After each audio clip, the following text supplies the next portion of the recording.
Welcome to the Tech Talks Daily Podcast, where you can learn and be inspired by real-world examples of how technology is transforming businesses and reshaping industries in a language everyone can understand. Here is your host, Neil C. Hughes. Welcome back to the podcast, and this is a feature partnered series of the Citrix Ready Podcast, where I explore the technology integrations that Citrix has with its partners.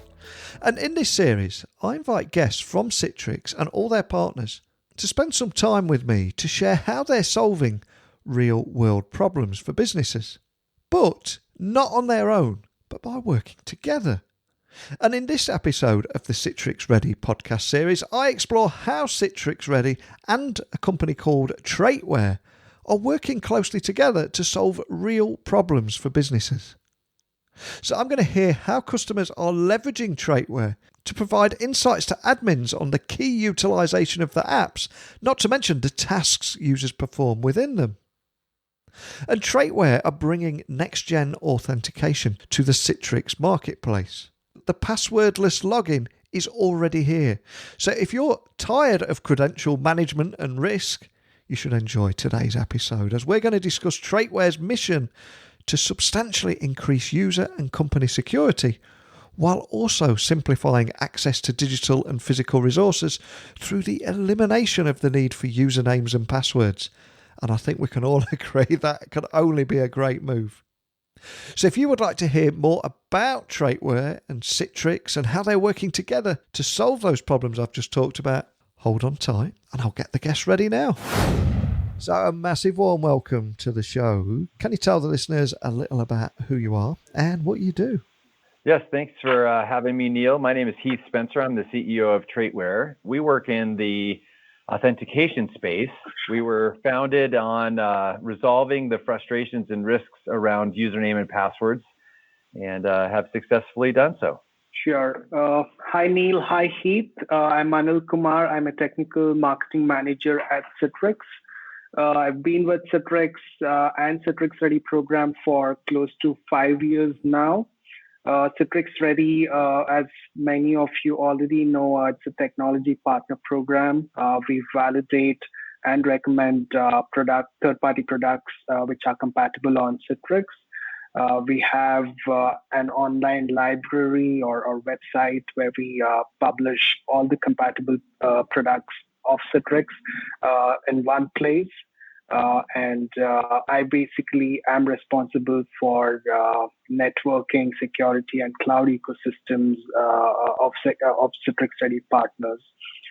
I've been in the industry for a little over 12 years now, and happy to be a part of this call today. Well, I'm excited to get you both on today because it seems that we all unlock our smartphones and iPads and even laptops now with our fingerprint, face. There's so many different forms of authentication, but of course we're all struggling to remember those myriad of passwords that we've all accumulated over the years. And there's an increasing argument that it's now finally time to replace that 1961 legacy technology. So Heath, can I ask you talk a little bit about the history of the password as we know it today? Yeah, so what's the history of the password is really interesting story as we look at the security side of it and the idea that we've been struggling with credential management really since its inception. So the password was born at MIT in 1961. As you can imagine, they essentially had one giant mainframe computer at that time that they were trying to figure out how to allocate server resources and time across professors and students, et cetera, at the university. And what's really exciting is that professor's technology today is still being used in different fashions, not outside of the password, but really how we partition resources on a computer today.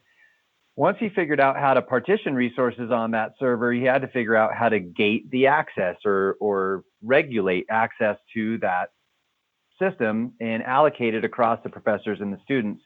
And what we know today of username and password gated access to a resource was born in 1961 at MIT.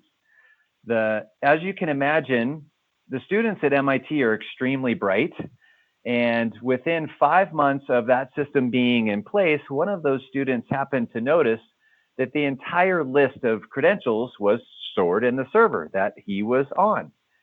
So he just decided to print that list of usernames and passwords, and then he could have all the time that he wanted to access that server, and whoever's name he used in that process would show up and their time would already be spent.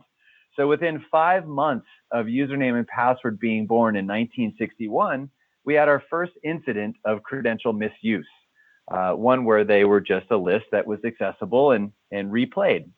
So people have been trying to solve this equation of how do we improve authentication and access to a resource or a service in a better fashion. And you mentioned at the beginning of the call that today we have the ability to use biometrics on devices that we're carrying around, whether it's our smartphone or our laptop. And how do we use that in a way to advance, replacing legacy login? And that's what we really focused on, and how we did that in a unique way is where we're at today. So that's a bit of the history of the password. And it really wasn't until recent times that innovation and technology allowed us to even create a solution like we have today, which is what's exciting about what we're doing, partnered with Citrix in the Citrix Ready environment, is they're leveraging innovation and technology to advance how we use systems to make them more secure as well in virtual environments. And it's really a wonderful fit together. And I am conscious, Heath, that we're going to have people tuning in and hearing about Traitware for the very first time. And my understanding is that you guys provide enterprise passwordless multi-factor authentication and single sign-on for businesses to manage all of their software. But can you just give me a very brief overview of what you guys do and the kind of problems that you're solving for businesses?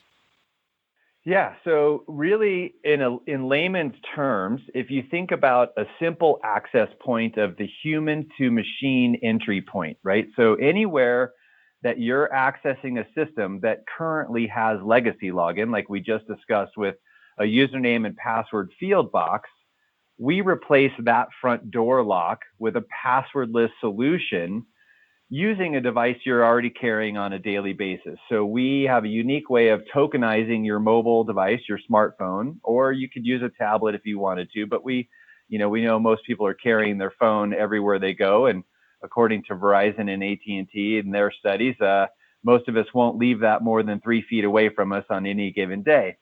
So we looked at, rather than having to create external hardware tokens, et cetera, let's use something we're already carrying. So we looked at that and how do you leverage the biometric capacity of that device and keep that in a unique way secure. So what's really exciting is the way that we leverage biometric authentication, the user possesses that identity the entire time.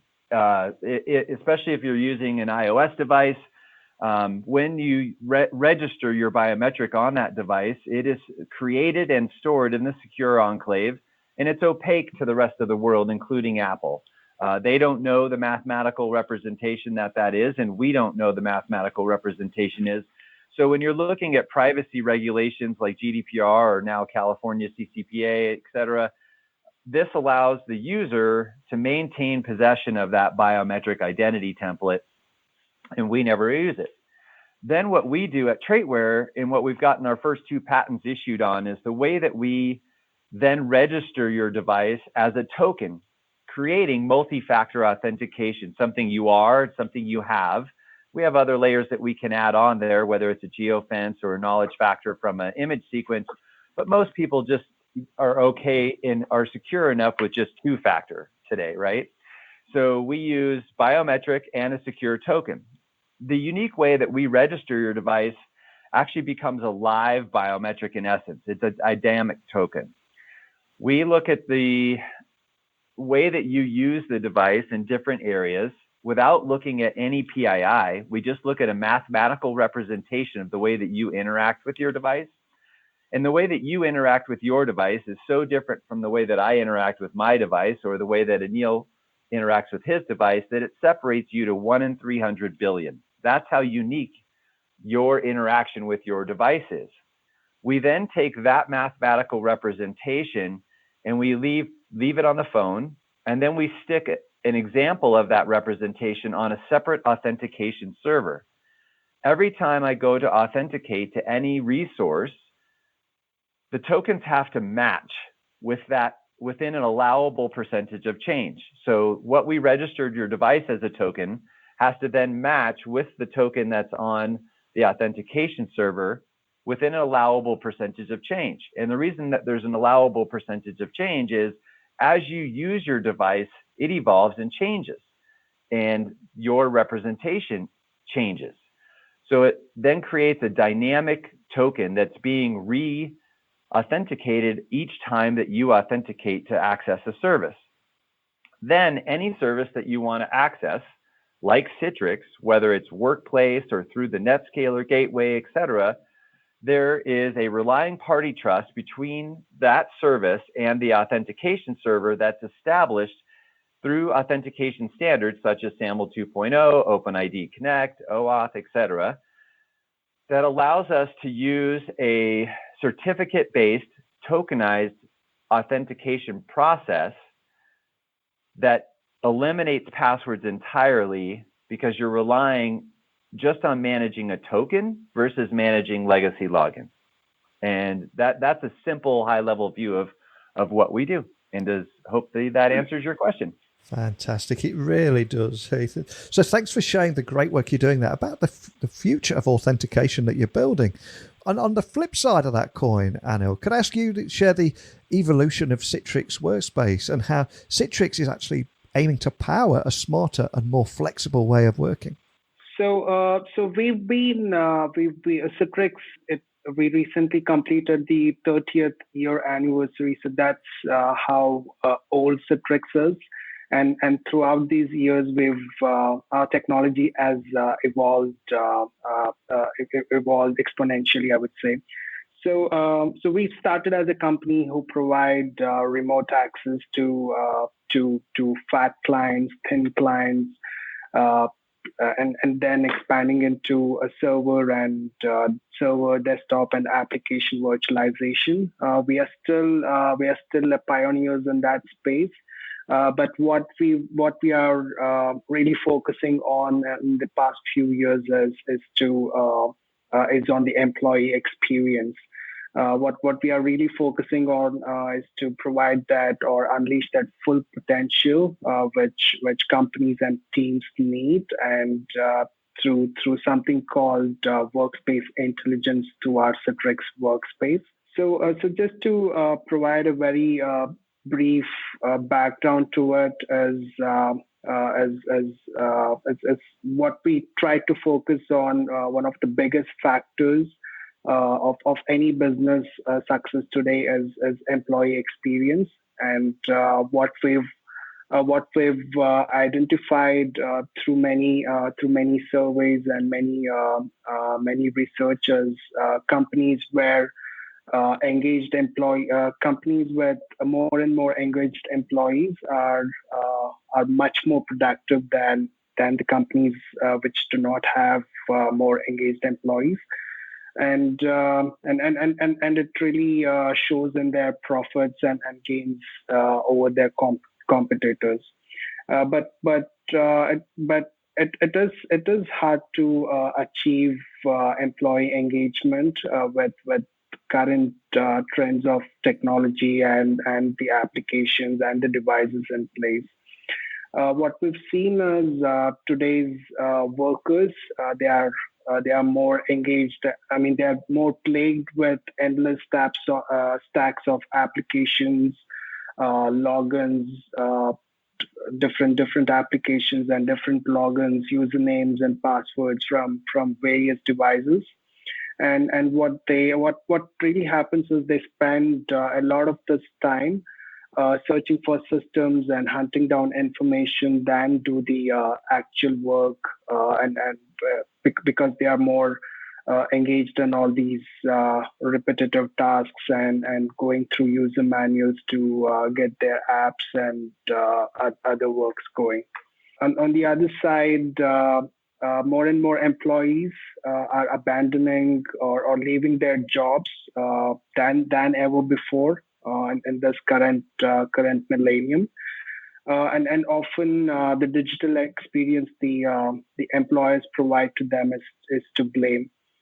While more and more executives feel that they are meeting the technology their team needs, but most of the employees disagree on it. So what we provide is at Citrix is a workspace intelligence, which can organize and guide work in a much easier way than ever to keep all these star performers effective and engaged and less likely to leave the companies. What Citrix Workspace also enables us is faster access to information through something called micro apps technology, which we recently introduced. So micro apps can remove all these frustrating barriers that impact employee engagement. And unlike the full application, micro apps don't force users to slog through countless browser tabs and apps to get things done. Let's say, for example, you're an employee in a company and you have to apply for a PTO which is coming up. So traditionally, what we've been doing is we have a separate application or a website where you have to go and which log into it, which has different user credentials than you use to log into your computer. Of course, we do not apply for these PTOs every day or all these similar applications which we use only once in a while. And it's a full-blown application, but has thousands of other features. But all we do is go into it, either check our payslip or apply for the PTO or something else.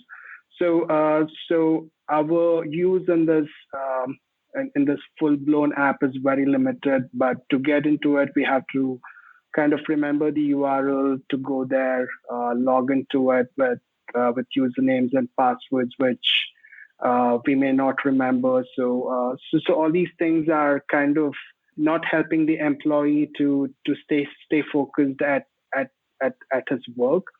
So through micro apps, what we are really doing is building a workflow where once the user logs into Citrix Workspace, everything that he needs is available in one single place.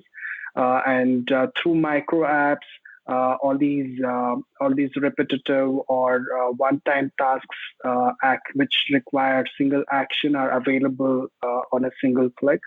So all he has to do is, let's say he has to request for a PTO, that tile is already available for him. He just clicks on it, enters the duration, and in the background it goes and talks to, let's say, Workday or some other app and gets his things done. So this micro app feature is something which is recently introduced, and that's something which we encourage all our customers to kind of take advantage of. And what Citrix Workspace also has in terms of accessing information faster is something called universal search, where you do not have to kind of browse through a lot of cloud storages or folders in your computers, etc. All your files are available, and you can really utilize the universal search to search for your files, and it's available. And similarly, we have a lot of these intelligent features integrated, which replaces distractions with simplified actions. And we have something called our intelligent feed, which ensures employees see what they really need when they need it, and managers and employees can review their reports, approve submissions, and access all their files they need in a single click. So that's what Citrix Workspace has really evolved into, from just providing remote access and server and app virtualization into providing something called Citrix Workspace with Workspace Intelligence, where everything an employee needs to get his work done is available in one single place. And with unified experience, it's the same look and feel no matter which device they kind of use to get into Citrix Workspace. Thanks, Anil. And one of the big changes that I've seen, especially over the last few years, is traditionally in IT, everybody trusted everything on the internal network and distrust everything on the external network, which of course created vulnerabilities. So, Anil, can you tell me a little bit more about Citrix's role in actually aiming to achieve zero trust security? Because it's an incredibly exciting space at the moment, isn't it?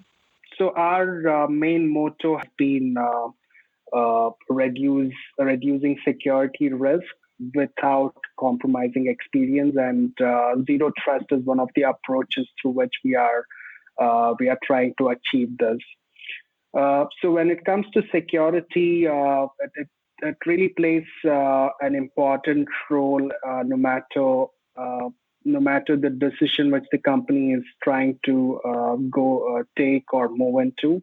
Let it be the current hybrid multi-cloud movement, or providing employees with a better user experience with modern workspaces, etc. So it could be any decision which the company would like to take. Security plays a big part in it. And what we've traditionally seen is how the data centers have been built over the years is, let's say, a new application. If employees require a new application that comes into the data center, and you have separate point products to kind of provide access to it, secure it, etc. So what has happened is the traditional data center is built with a lot of different point products for your identity and access management needs, your network security needs, different point solutions, managed devices. And the application itself is a huge sprawl where you have the traditional enterprise applications, you have the web apps, and a lot of SaaS apps now. So you have a lot of these point products in your data center, which is very difficult to manage. It has increased the complexity and has obviously. There is a lot of loopholes and security breaches which the IT teams are not able to manage. So what really Zero Trust brings into picture is consolidation, or even removing all these point solutions, and having that concept of not trusting anything but always verifying everything. It's a collective approach, and what Zero Trust does is it does not assume trust, and does not provide any automatic trust, and it promotes continuously verifying and monitoring all the logins, and even after the user is logged in, the user is continuously challenged, continuously monitored for their behavior. It is removing the whole concept of having a perimeter and thinking everything within the perimeter is secure.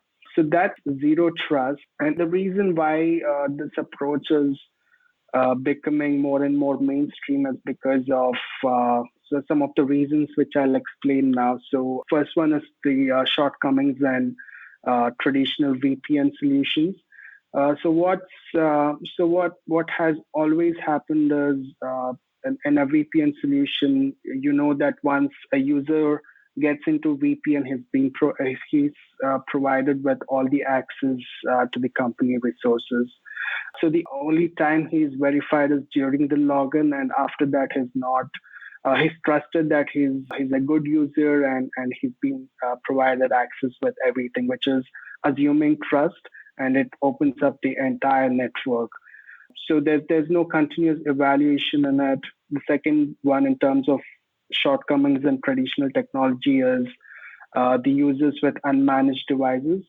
Although a lot of these device management solutions promise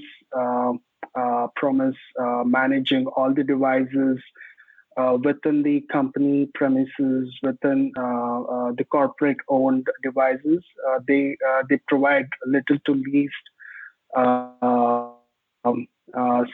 security when it comes to unmanaged or bring your own devices or user or employee-owned devices. And a lot of these employees do not really enroll into these MDM solutions because of security reasons. And these MDM solutions provide something called URL whitelisting and IP filtering, etc. But that's not the way to go. A whitelisted URL could always be modified and install phishing websites and things like that. When it comes to network, the traditional firewalls, which only allow and deny users based on certain rules, that's the old way and does not provide any protection when it comes to the current security breaches which we are seeing.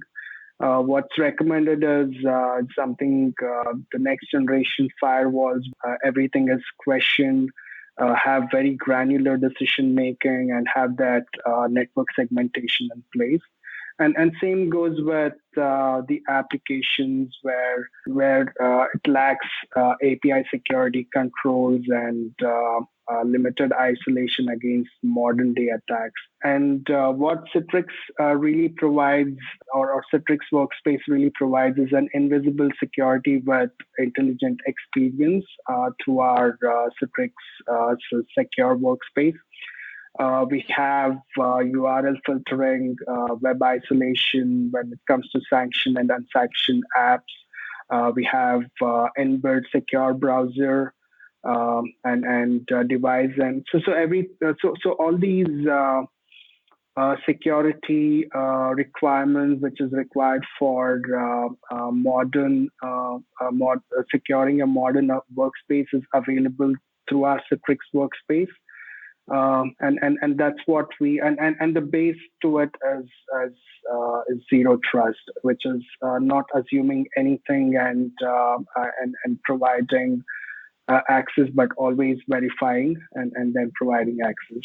Excellent, thanks, Anil. And Heath, Anil mentioned there two key phrases for me. One was about phishing and the old way of doing things. So, Heath, when you look across that business landscape and the old way of doing things, how are you finding that that's actually linking to credential phishing and all caused by those traditional credential management systems that we use?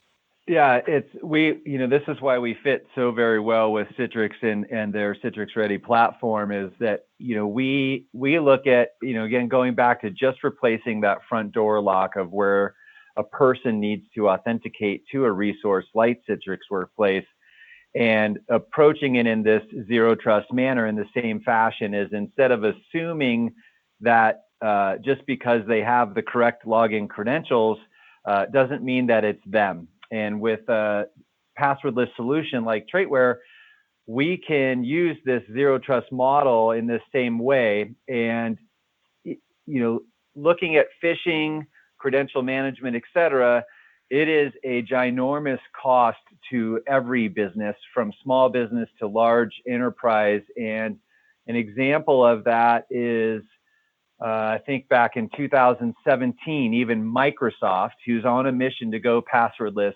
had 686 password help desk ticket reset calls in 1 month, leading to a $12 million annual password support budget for Microsoft. Now, that's obviously, they're one of the largest companies in the world, and so that number is large for them. But the average cost of password support, and this ties to credential phishing, the training around credential phishing, in phishing attacks in general, password help desk tickets, et cetera. The average cost is around $700,000 per enterprise business for managing those credentials and training the staff around credential phishing. Any stat that you read today, and as Citrix is moving to take this posture of zero trust and really how do we do a better job of trying to reduce the threat vectors that we're facing with cybersecurity today. And, basically what was created in 1961 as the username and password was not intended to protect what we're trying to protect today, and the amount of data and information that we're leveraging with innovative technology that does make our lives better. It allows us to work remote. It allows us to work on the go, get things done quicker, have better oversight and accesses. Anil shared with everything they're doing, it really, really improves the employee experience and the employee efficiency. We've taken that same mindset. How do we reduce the friction for the person and yet make security inherent in the technology? And that's where we believe that multi-factor authentication is a must-have. It's no longer should be an option. If MFA is an option for a user, today in the enterprise world, only 25% of them are choosing MFA. And if it's a cumbersome process, they will do everything they can to have it, have a workaround, to not have to enter a one-time passcode, et cetera. So, looking at those things, phishing and basically business email compromise, which is a lot of it is tied to phishing, is the number one threat vector today for enterprises, and how people are getting money out of that business in a malicious way.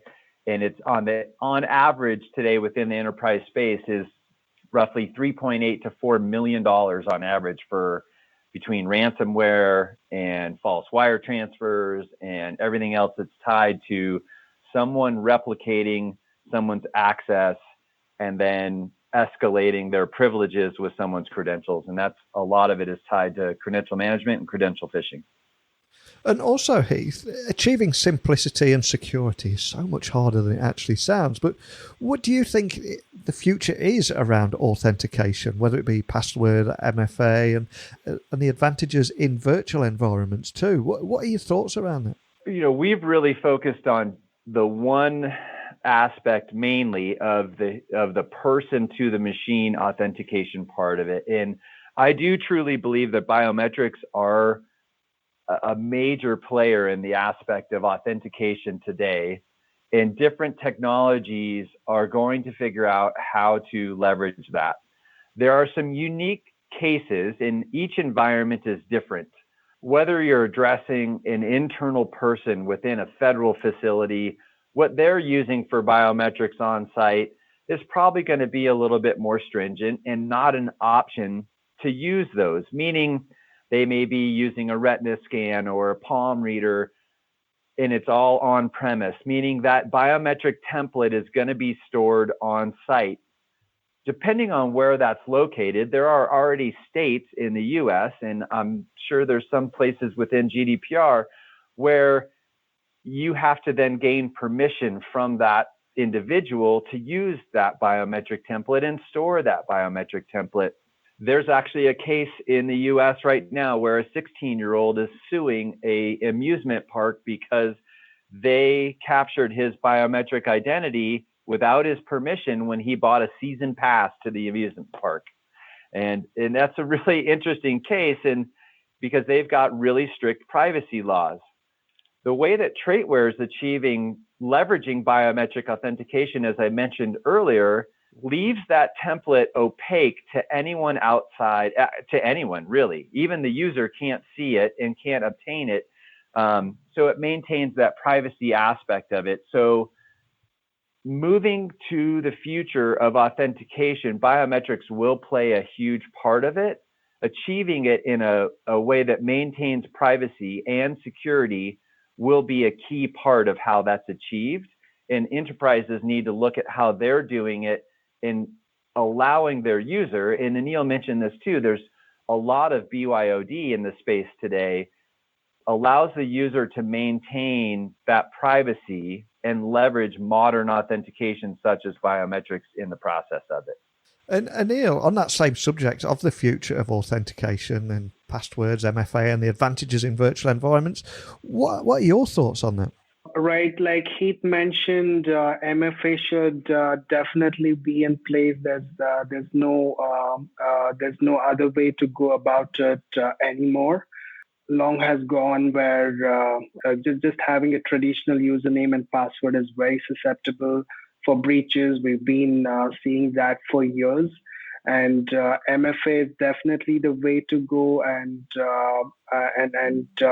even something like the traditional tokens or security tokens which were available, I think even they are not very secure anymore. The hackers have found ways to kind of breach into the authentication systems to even get the OTPs and that password. And when it comes to traditional passwords and the kind of complexity which the companies are enforcing their employees to set their passwords, I think a lot of them are forgetting their passwords, or they are noting down in their notepads or post-it notes, and those are not the best ways to kind of keep your password secure. The way to go is definitely through passwordless and biometrics, like the way he mentioned, and this is not very limited to virtual environments, and how Citrix Workspace really helps us that there's no need to kind of have to remember multiple URLs and logins and usernames and passwords. All you need to do is log into Citrix Workspace once, and you'll be presented with all the applications, all the virtual desktops, all your files and storages, and with the recent micro apps development, you'll have all your intelligent feeds and tasks available in one place. So you really do not need to kind of spend time or waste time logging into all these different URLs and remembering all these usernames and passwords. With Citrix Workspace, everything is available in one place, and it has we have single sign-on capability, which means even after you even if you click on any of the applications published to you, it provides that single sign-on.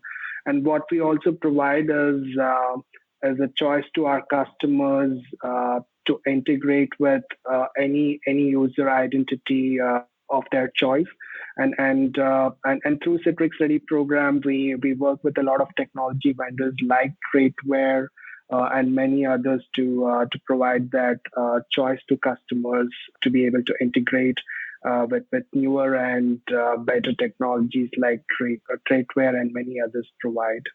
Excellent. And one of the other things I love doing on this podcast, I love hearing about how you're talking about the problems that you're solving in your own rights. But equally, I'm also fascinated by how you're working together to solve the kind of problems that we've talked about today. So from a Citrix and Traitware point of view, can you tell me a little bit more about how they work together and the kind of technical integration points as well? And I'll throw that one out to Heath, first of all. Yeah, and just before we get too far into the technical part, I just wanted to share one thing that I want to make sure we didn't miss. And a huge advantage of why we work together so well is one reason to move to virtual environments, et cetera, virtual desktops, is another way of reducing phishing risks, et cetera, or installing malicious malware.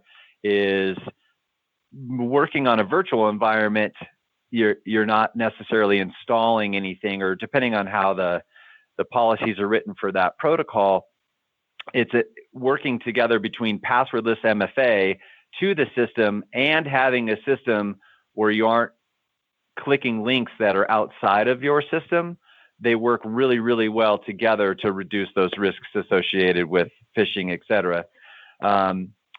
moving on to the integration points and why we are such a simple play for Citrix and working really well together is, I mentioned earlier in the call, authentication standards and leveraging a framework that Citrix has already built in tying different applications together or different services together. And we can leverage authentication standards like SAML 2.0 or OpenID Connect to sit at that front door entry point of that environment.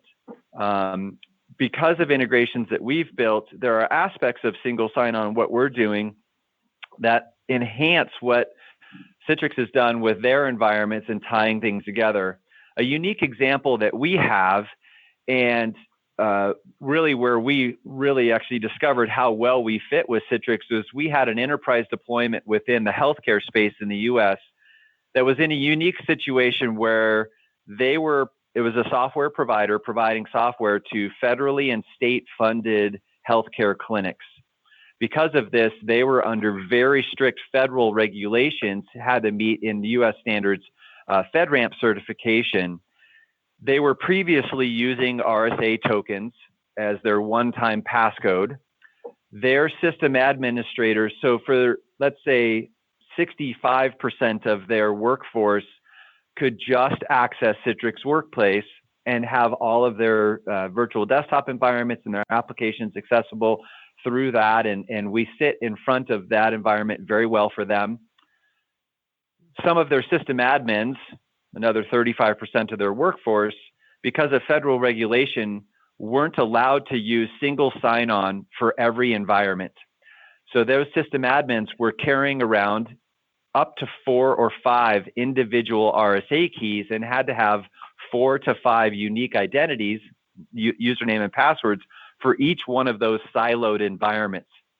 So coupling Citrix with Traitware allowed us to give that user a single pane of glass on their mobile device as their token to access not only their workplace environment, but the other 4 siloed data sets that they needed to access from a single pane of glass.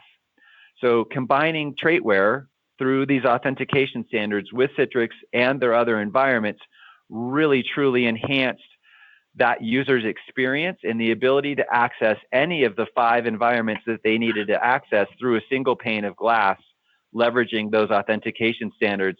And again, allowing us to reduce credential management and move their system admins to managing just a secure token for each individual that really could be provisioned just in time for certain access through one tick box through an administrative panel, or allowing that SSO sign into their workplace environments through Citrix Workplace or NetScaler for their external users as well. And so, yeah, it's really, really simple to be plug and play with Citrix's tools for us through authentication standards. Fantastic. And Neil, is there anything that you'd like to share about why you work so well together with Traitware? Right. So the key points are definitely Traitware. Traitware provides multi-factor authentication in a very unique sense, and their ability to support SAML, OpenID Connect, and OAuth, which are also compatible, and something which Citrix NetScaler Gateway provides as an option for the customers to use.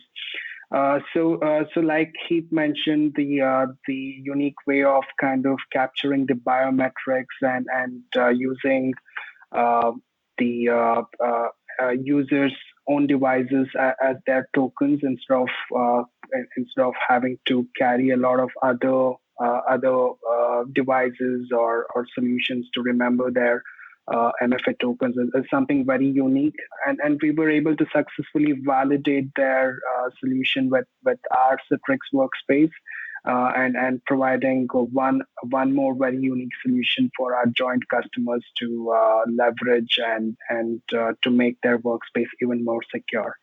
Thank you so much to both of you for coming on today and sharing your stories and how well you're working together. From a Citrix point of view, Anil, can I just ask that you point listeners in the direction of where they can find you online and the best way of contacting your team?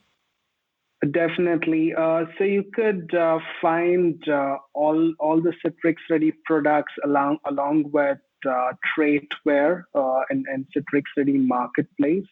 The link to the website is very simple. It's citrixready.citrix.com. And if you have any questions related to Citrix Ready products or our integration with Traitware, you could drop an email to citrixready@citrix.com, and we'll be happy to assist you. Excellent. And finally, Heath, of course, if there's anywhere you can point the listeners in the direction for Traitware too, whether that be the marketplace or your own website.